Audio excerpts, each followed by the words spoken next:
So I don't usually listen to music that has guitar in it. And the two main reasons for that is I practice, play, study the guitar, teach the guitar for multiple hours every day. So I'm not usually inclined to, after teaching and playing and practicing guitar, listening to guitar a lot, I'm not usually inclined to seek out music with more guitar in it. I'm not thinking, wow, I really need to listen to some more guitar. um, so that's one reason. And then the other reason is at some point I needed to get away from listening to guitar to help develop my own voice and just get away from guitar players in general to get away from sounding like other guitar players. I found that even if I listened to guitar a little bit, that I would hear that guitar player to some degree in my own playing. But in the past, I had, studied and listened to a lot of guitar players. That's primarily what I listened to when I was a lot younger. When I first got interested in the guitar, that's all I listened to was music with guitar. And then when I was really studying jazz, I listened to all instruments and went through a heavy Pat Metheny phase and a Wes Montgomery phase. Um, Listened to Kurt Rosenwinkel a lot, and I saw Pat Metheny and Kurt Rosenwinkel live a bunch. And even on my channel here, there's a video of me playing a Wes Montgomery solo and a Pat Metheny solo and even Charlie Christian solo. In jazz, I kind of think of, if someone said who are the four most important jazz guitar player in history. At this point, I would say it's Charlie Christian, Wes Montgomery, in order chronologically. Charlie Christian, Wes Montgomery, Pat Metheny, and then more recently, Kurt Rosenwinkel. Of course, there's plenty of other great guitar players and important guitar players, but if I had to narrow it down, I would say those are the kind of the four pillars of jazz guitar. But, Mick Goodrick, who I study with, I would consider very important in the evolution of guitar for sure, because he heavily influenced, for instance, someone like Pat Metheny or John Scofield, Bill Frisell, Mike Stern, so on and so forth. Mick Goodrick was very significant. So just want to make that clear. But anyways, so yeah, I don't typically listen to much guitar. However, lately I have been listening to some recordings with guitar that I thought I'd share. And because I'm studying classical guitar, and classical guitar as something where I'm really focused on and really trying to develop, I've been listening to classical guitar players to get it in my ear and get all the nuances and subtleties and details and complexities into me, in my ear, in my soul, so to speak. So yeah, why don't I start with those? One of them is Julian Bream. If you're not familiar with Julian Bream, one of the most important classical guitar players of all time.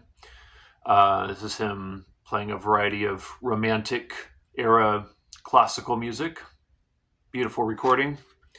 And I know how to play some of Francisco Tárrega's pieces, and I recently got this collection of pieces by Francisco Tárrega, by this Italian guitar player.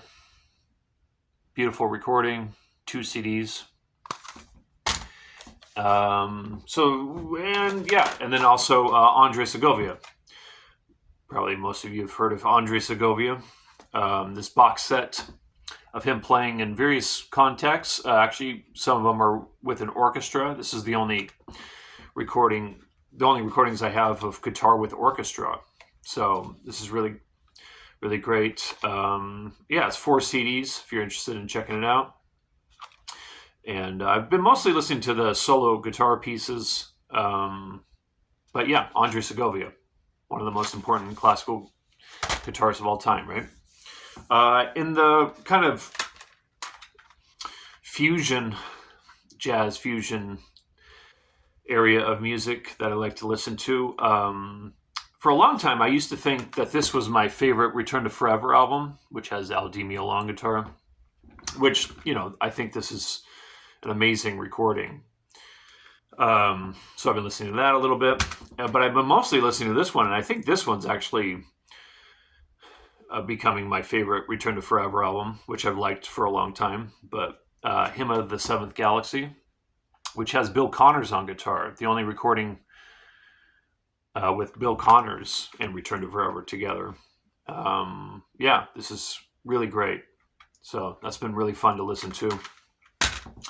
And then for the jazz stuff, I've been listening to these two Bill Evans recordings a bunch.